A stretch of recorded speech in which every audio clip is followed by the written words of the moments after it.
los lectores de Kiran Desai esperaron 20 años su tercer libro.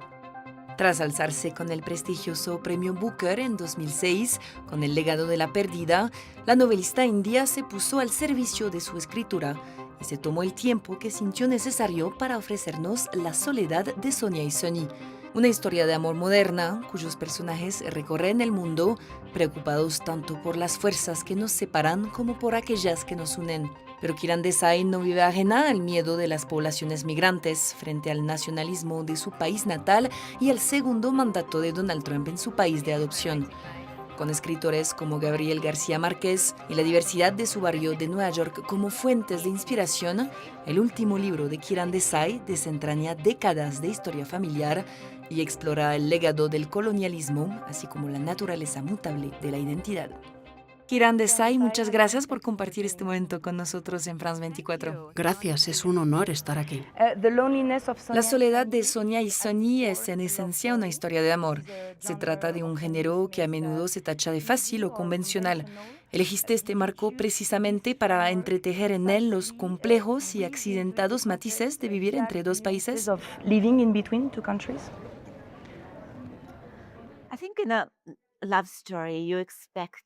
Creo que en una historia de amor uno espera que sea una historia sobre el amor que supera todos los riesgos, divisiones y obstáculos que encuentra la joven pareja. Pero lo que yo quería escribir era una historia de amor profundamente influenciada y transformada por esos riesgos y divisiones en nuestro mundo globalizado moderno. Han pasado 2 décadas desde El legado de la perdida. Muchos autores se sienten presionados por el éxito. ¿Fue el hecho de ganar el premio Booker en 2006 el catalizador que te permitió disfrutar de la libertad necesaria para este viaje de 700 páginas? Oh, qué bonita forma de expresarlo. No es como decir, ¿qué has hecho durante 20 años, Kiran? Quizá me dio el valor para escribir un libro mucho más personal. Mi último libro era mucho más político, sobre fronteras y sobre la migración en un estrato muy pobre de la sociedad. Este libro se desarrolla en el entorno de los indios ricos, occidentalizados y globalizados, lo cual es también, creo, una historia importante que contar.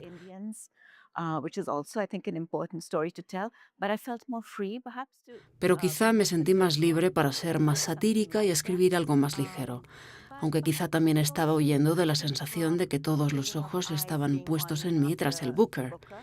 Y me sumergí en una forma de escribir muy tranquila y personal. Y al final ni siquiera me di cuenta de cómo pasaban los años. Y de repente ya habían pasado 20 años, lo cual es simplemente ridículo. Te describes a ti misma como una escritora lenta. ¿Sientes que es una maldición o por el contrario una bendición?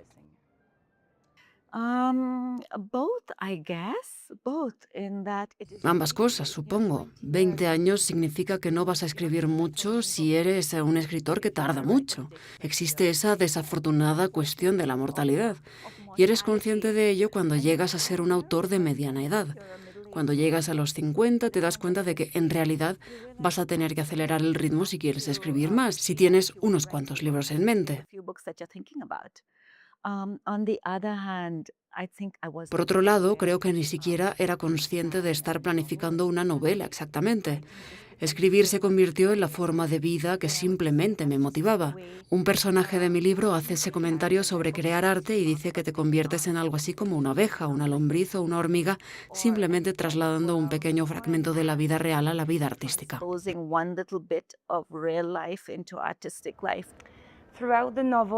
A lo largo de la novela, Sonia y Sunny se enfrentan a traumas profundos que influyen en sus vidas y en sus decisiones. En este libro también muestras cómo el trauma se propaga a quienes les rodean. ¿Por qué era tan importante para ti retratar el trauma, no solo como una carga individual, sino como una especie de infección colectiva?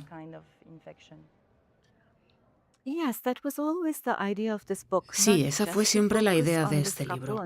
No centrarme únicamente en esta pareja, sino escribir sobre las historias de todas las personas que los rodean y hablan de cómo estas historias les afectan. Todas estas son historias de migración, lo que se podía llamar la carga de una historia colonial y de antiguos viajes entre la India y el mundo occidental. Y como has dicho, también se trata de cómo sus historias afectan a las personas que les rodean. Y cuando se trata de algo como el trauma que experimenta Sonia, por ejemplo, con una relación muy conflictiva y abusiva, quería hablar de lo que significa sufrir un miedo alucinatorio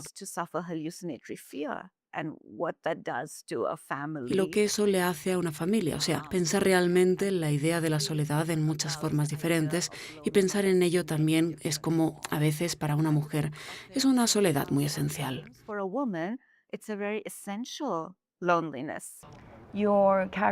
Tus personajes suelen actuar como un puente entre Oriente y Occidente. En tu opinión, ¿la identidad es un destino al que uno llega finalmente o es un estado constante e interminable de migración?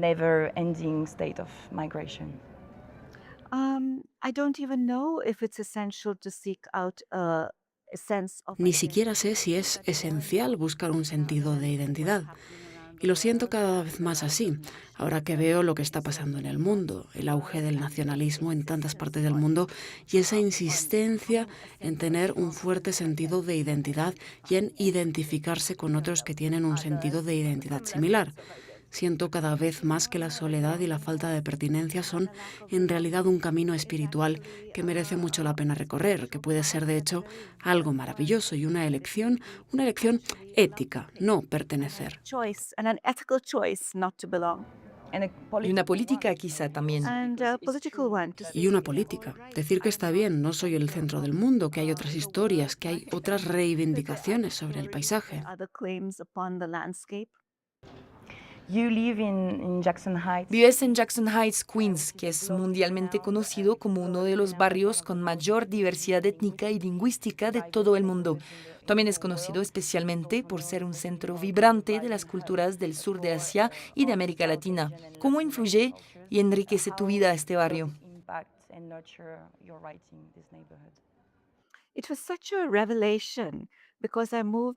Fue toda una revelación porque me mudé desde el barrio de Brooklyn, que es un barrio tradicional donde viven escritores, y no puedes caminar por las calles de Brooklyn sin encontrarte con un novelista, un escritor. Y luego Jackson Heights era diferente y de repente me encontré en un mundo muy diverso, con muchos idiomas distintos. Creo que es el distrito más diverso de la ciudad de Nueva York. Y lo que resultaba fascinante era que lo que leía en el periódico lo veía desarrollarse ante mis ojos al abrir la ventana. El enorme aumento de la migración durante la presidencia de Biden, una enorme afluencia de gente procedente de Venezuela, por ejemplo, y de Haití y otros países, también algunos afganos.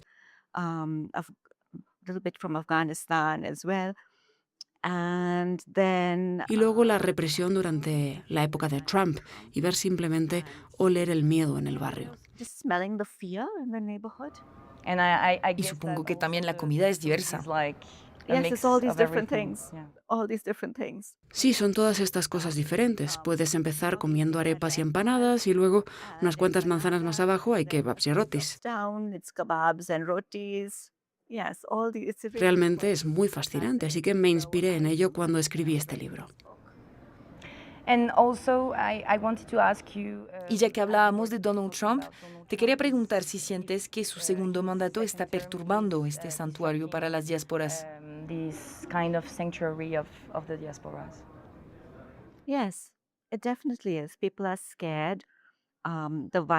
Sí, sin duda lo está. La gente tiene miedo. La vida bulliciosa de las calles, con los puestos de tacos, las mujeres haciendo arepas, la gente vendiendo baratijas, frutas. Toda esa vida bulliciosa, gran parte de ella ha desaparecido y la gente está muy asustada.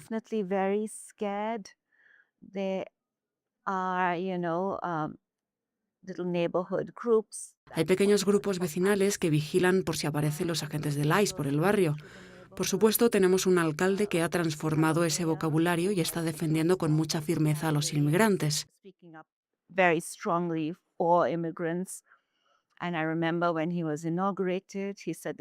Y recuerdo que cuando tomó posesión dijo, esta es una ciudad construida por inmigrantes y una ciudad ahora dirigida por un inmigrante, impulsada por inmigrantes.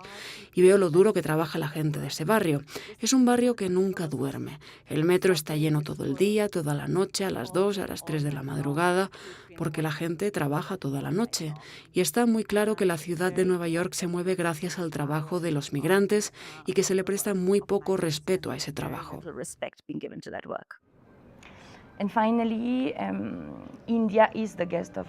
Por último, la India es el país invitado de honor en la Feria del Libro de Bogotá de este año.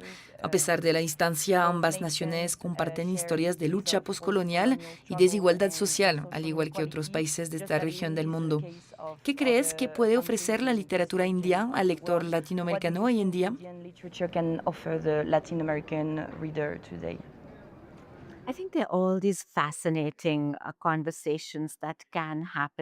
Creo que pueden surgir todo tipo de conversaciones fascinantes entre Latinoamérica y Asia, y es maravilloso cuando ocurre algo así.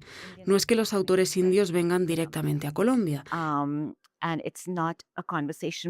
y no es una conversación mediada por una antigua potencia colonial, como ha sido a menudo el caso, sino que los autores pueden hablar directamente entre ellos. Y, por ejemplo, creo que para los autores indios haber leído a García Márquez fue algo enorme, porque te das cuenta de lo mucho que tienen en común. Y en el mundo occidental la gente no entendía lo mágicos y fantásticos que son los acontecimientos, que quizás sean sucesos cotidianos en nuestras partes del mundo. Así que creo que los autores indios han recibido una enorme influencia de Márquez y quizá los autores colombianos estén muy influenciados por alguien como Rushdie, quién sabe.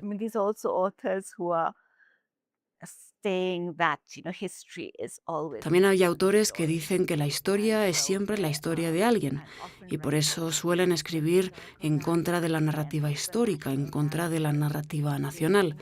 Esas cosas son interesantes y creo que leer literatura latinoamericana me enseñó de qué está hecho Estados Unidos. Y esa es una lección que la India está aprendiendo ahora, porque la India, por supuesto, estuvo vinculada primero a Gran Bretaña y ahora a Estados Unidos. Así que creo que los indios pueden aprender mucho de los autores latinoamericanos. Muchísimas gracias. Gracias a ti, ha sido un placer. Y gracias a ustedes por su confianza. Sigan con nosotros. Hay más cultura en France 24 y France24.com.